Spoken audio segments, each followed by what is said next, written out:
بسم اللہ الرحمن الرحیم قال رسول اللہ صلی اللہ علیہ وآلہ وسلم طالب علم رکن الاسلام۔ حضرت محمد مصطفیٰ صلی اللہ علیہ وآلہ وسلم نے ارشاد فرمایا ہے کہ علم کا طلب کرنے والا اسلام کا رکن ہے۔ آج کی ہماری گفتگو کا جو عظیم ترین شخصیت مرکز ہے وہ مفسر قرآن، مدبر اسلام، مورخ تاریخ کربلا علامہ طالب جوہری صاحب قبلہ ہے۔ علامہ طالب جوہری صاحب قبلہ کے تعلق سے میں نے مختلف چینلز پر گفتگویں کی ہیں، لیکن آج میرے دوست عباس موسوی نے AM چینل کے لیے یہ خواہش ظاہر کی ہے کہ ہم علامہ طالب جوہری صاحب قبلہ کے حوالے سے لکھنؤ کی جو ہماری یادیں ہیں وہ یادیں اپنے آڈینس کے ساتھ شیئر کریں۔ میں یہاں ابتدائی منزل میں یہ عرض کر دوں کہ علامہ طالب جوہری صاحب قبلہ کی وہ عظیم ترین شخصیت کہ جو علم کے طلب کرنے والوں میں بھی ہیں اور علم کے تقسیم کرنے والوں میں بھی ہیں، انہی نے ساری زندگی علم کو حاصل کیا اور اس کے بعد ساری زندگی علم کو تقسیم کرتے رہے۔ کبھی مسند درس پر بیٹھ کر رزق علم تقسیم کیا تو کبھی فراز منبر سے رزق علم تقسیم کیا۔ تو وہ طالب بھی تھے اور قاسم بھی تھے۔ انہی نے علم کو حاصل بھی کیا اور علم کو تقسیم بھی کیا۔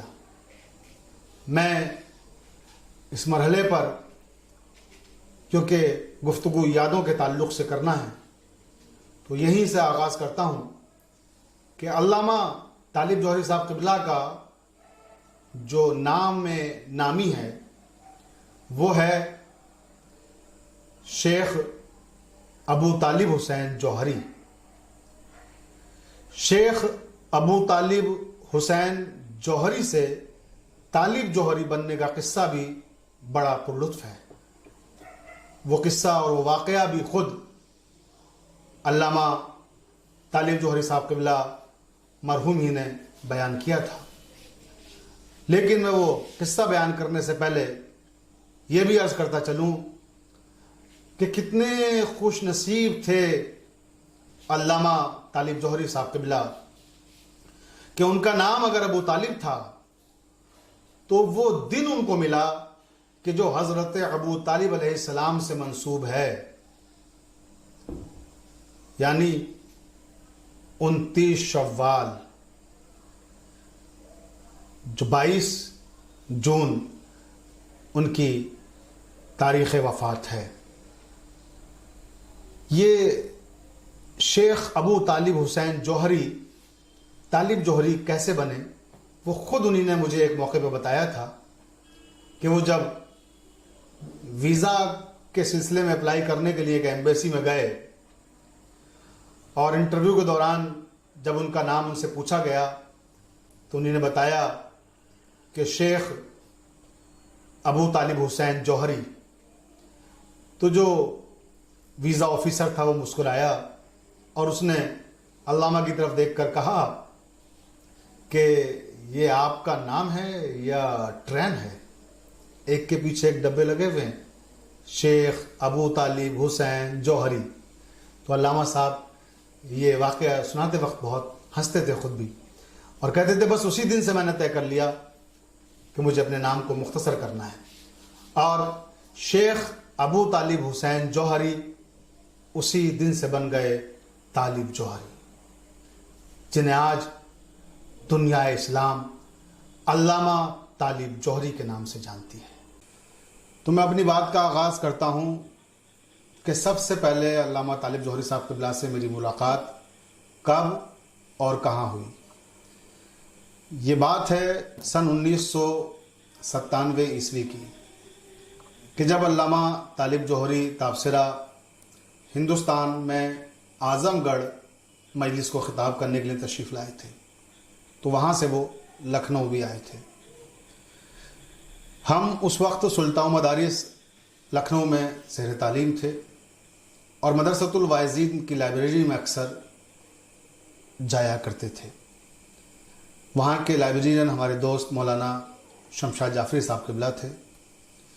تو ایک دن کا واقعہ ہے کہ ہم لوگ لائبریری کا وقت ختم ہو چکا تھا، صحن مدرسۃ الواعظین میں بیٹھے ہوئے تھے کہ ہم نے اچانک دیکھا کہ کوئی شخص ہے اور اس کے ساتھ ایک کوئی نوجوان، دو لوگ مدرسۃ الواعظین میں لائبریری کی طرف جہاں ہم لوگ بیٹھے ہوئے تھے صحن میں، اس طرف آ رہے ہیں۔ ہم لوگ کرسیوں پہ بیٹھے رہے، وہ آئے اور انہیں آنے کے بعد کہا کہ میں یہاں کی لائبریری دیکھنا چاہتا ہوں۔ تو ہمارے دوست مولانا شمشاد صاحب قبلہ نے، جو لائبریرین تھے اس وقت مدرسۃ الواعظین کے، انہیں نے کہا کہ لائبریری کا وقت تو ختم ہو چکا ہے، اب آپ کل تشریف لائیں اور جب لائبریری کا وقت ہوگا ہم اسی وقت آپ کو کتابیں دکھا سکیں گے۔ تو انہوں نے کہا کہ میں مسافر ہوں اور میں باہر سے آیا ہوں، میری خواہش تھی کہ آپ مجھے کتابیں دکھا دیتے، میں کچھ کتابیں یہاں کی دیکھنا چاہتا ہوں، تھوڑا سا وقت یہاں کی لائبریری میں گزارنا چاہتا ہوں۔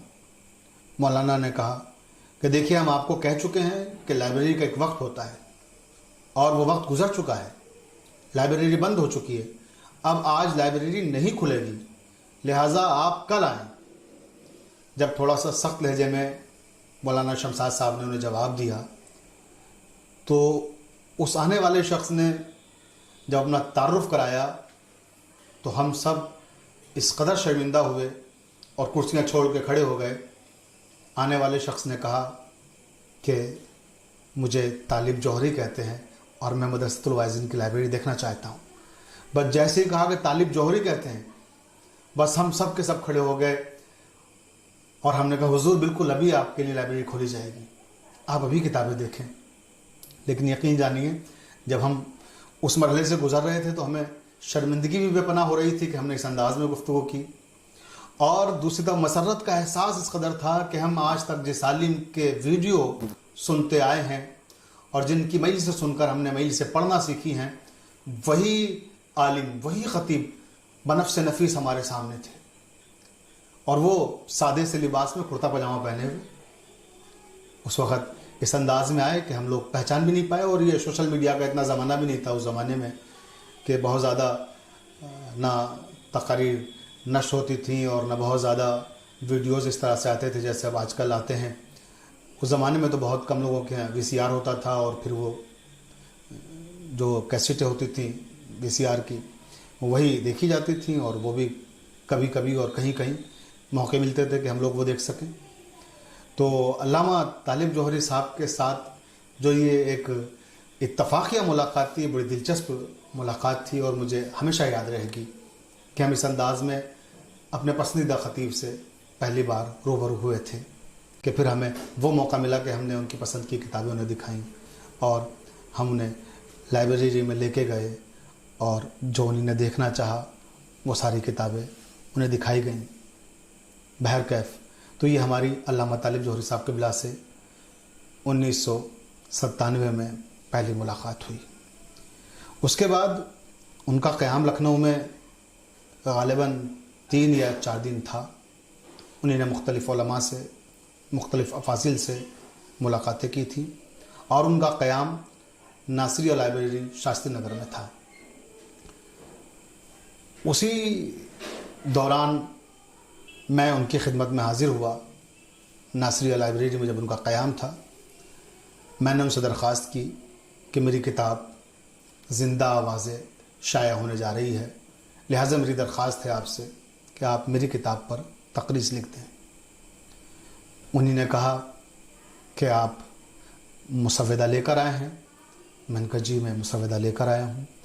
میں نے انہیں مسودہ اپنی کتاب کا دکھایا۔ انہوں نے مسودے کو الٹ پلٹ کر دیکھا اور کہا کہ ماشاءاللہ آپ نے ہند و پاک کے تمام ممتاز علماء اور خطباء کی مجالس کو اس میں جمع کیا ہے اور بڑے سلیقے سے جمع کیا ہے، اور جن علماء کی مجالس اور جن خطباء کی مجالس کو آپ نے اس میں رکھا ہے وہ ان کی شناخت قائم کرنے والی مجالس ہیں۔ یہ کہا اور کہا کہ لائیے میں آپ کی کتاب پہ تقریض لکھوں گا، اور کاغذ لیا، قلم اٹھایا اور قلم برداشت تھا، تقریض میری کتاب پر زندہ آوازیں پر لکھی، جو میری کتاب زندہ آوازیں میں شامل ہے، جو 1997 ہی میں شائع بھی ہو گئی تھی۔ تو علامہ طالب جوہری صاحب قبلہ کا یہ بھڑک پن تھا۔ ہم بہت ہی معمولی سے طالب علم، اور اس وقت تو بالکل ہی چھوٹے تھے۔ آپ تصور کر سکتے ہیں کہ یہ بات تقریباً 23-24 سال قبل کی ہے۔ اس وقت میری عمر 13 سال رہی ہوگی، یا غالباً 14 سال بس۔ تو اس کم عمری کا ایک طالب علم، ایک بچہ آ کے ان سے فرمائش کرتا ہے، اور وہ اتنی عظیم شخصیت، وہ ان کے عروج کا زمانہ تھا۔ طالب جوہری صاحب کا نام ہی پوری دنیا میں گونج رہا تھا۔ طالب جوہری صاحب کے علم کا جو دبدبہ تھا اور جو ان کی خطابت کا شور تھا، پوری دنیا اس سے گونج رہی تھی۔ اس وقت مجھ جیسے ایک معمولی سے طالب علم کی حوصلہ افزائی کرنا اور اس محبت سے پیش آنا، یہ میں کبھی بھی اپنی زندگی میں فراموش نہیں کر سکتا۔ یہ وہ یادیں ہیں جنہیں میں کبھی بھی بھلا نہیں سکتا۔ میں یہاں پر ایک اور بات کا تذکرہ کرنا چاہوں گا کہ علامہ طالب جوہری صاحب قبلہ کو کتابیں مفت میں لے کر پڑھنے کا شوق نہیں تھا، وہ کتابیں خریدتے تھے۔ جب وہ 1997 میں لکھنؤ تشریف لائے، جن ملاقاتوں کا بھی میں نے تذکرہ کیا ہے، اسی زمانے میں ایک اور خاص واقعہ جو مجھے ہمیشہ یاد رہے گا۔ انہی نے فرمائش کی کہ انہیں مہذب اللغات چاہیے، اور پھر مہذب اللغات لے کر جناب مجرب لکھنوی صاحب، جو مہذب لکھنوی صاحب کے فرزند ہیں، ناصریہ لائبریری تشریف لائے، اور علامہ طالب جوہری صاحب نے وہ پورا سیٹ جو مہذب اللغات 14 جلدوں میں ہے اس کو خریدا۔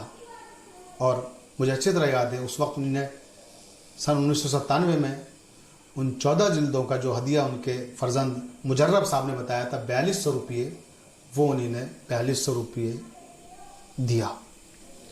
حالانکہ انہوں نے اخلاقاً کہا بھی کہ ارے آپ کے لیے ہم تحفتاً پیش کر دیں اس کو، تو ان کا نہیں، یہ میں خرید کر لے کے جاؤں گا۔ اور مہذب اللغات کی تحسین و تعریف کی اس مرحلے پر کہ لکھنؤ میں یہ علم کا مرکز ہے، یہ ادب کا مرکز ہے، اور انیس و دبیر جیسی اہم ترین شخصیتیں اور جن لوگوں نے مرثیے کو بام عروج پہ پہنچایا، وہیں علم لغت کی دنیا میں بھی مہذب اللغات ایک بہت بڑا کارنامہ ہے مہذب لکھنوی کا۔ اور یہ وہ لغت ہے کہ جس میں تقریباً 60,000 اشعار ہیں، یعنی ہر لفظ کو کلاسیکل شعراء کے حوالے سے سمجھایا گیا ہے، اور تقریباً 1 لاکھ کے قریب اس میں الفاظ ہیں، 7,000 کے قریب صفحات ہیں۔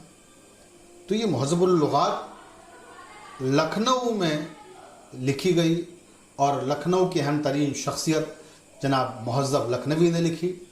لغات کی دنیا میں بہت ساری لغات آپ کو مل جائیں گی، لیکن جو مقام مہذب اللغات کا ہے وہ شاید کسی دوسری لغت کا نہیں ہے۔ علامہ طالب جوہری صاحب قبلہ نے مہذب اللغات کی اس مرحلے پر بہت تحسین کی، اور کہا کہ ہندوستان سے سب سے قیمتی تحفہ اگر میں کوئی لے کر جا رہا ہوں تو وہ لکھنؤ سے مہذب اللغات کو لے کر جا رہا ہوں۔ یا اسی طرح سے پھر اس کے بعد سن 1998 کا واقعہ ہے کہ جب علامہ عرفان حیدر آبدی مرحوم شہید کا 40واں تھا۔ علامہ عرفان حیدر آبدی مرحوم سے میری بڑی قلبی وابستگی رہی ہے۔ علامہ عرفان حیدر آبدی شہید ہمیشہ میرے ذہن میں، میرے دل میں ایک آئیڈیل شخصیت کی طرح سے رہے ہیں، میرے آئیڈیل خطیب رہے ہیں وہ۔ تو جب ان کی شہادت واقع ہوئی تھی تو ظاہر سی بات ہے کہ میرے لیے وہ غم بہت ہی بڑا غم تھا۔ میری جذباتی وابستگی ان کے ساتھ ایسی تھی، وہ ہمارے وطن سانکنی ضلع بلند شہر تشریف لا چکے تھے مجلس خطاب کرنے کے لیے، اور اس کے بعد کچھ دن کے بعد ہی اچانک وہ حادثہ پیش آیا جس میں انہیں شہادت نصیب ہوئی۔ تو میں جب ان کے 40ویں کے موقع پر کراچی پہنچا اپنے بھائی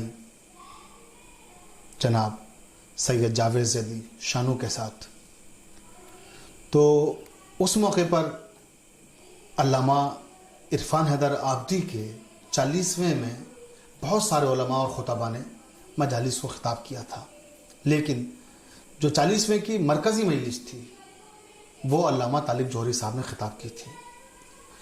اس موقع پر جو 2 جملے انہوں نے کہے تھے وہ بہت بڑی بات ہے۔ کیا ظرف تھا ان کا۔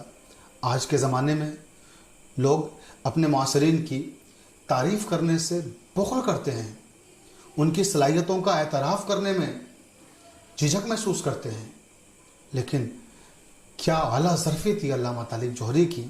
انہی نے اس مجلس کو خطاب کرتے ہوئے بارگاہ شہدائے کربلا انچولی میں منبر سے یہ کہا کہ اب مجھے مطالعہ کرنے کی ضرورت نہیں ہے، میں مجالس پڑھنے کے لیے جس کے لیے مطالعہ کرتا تھا اب وہ شخصیت نہیں رہی۔ بہت بڑی بات تھی ان کا یہ کہنا کہ گویا میرا مد مقابل اگر کوئی تھا تو علامہ عرفان حیدر آبدی، ان کی وجہ سے میں منبر پہ آنے سے پہلے گویا اپنے آپ کو تیار کرتا تھا، میں ان کی وجہ سے گویا کثرت سے مطالعہ کرتا تھا۔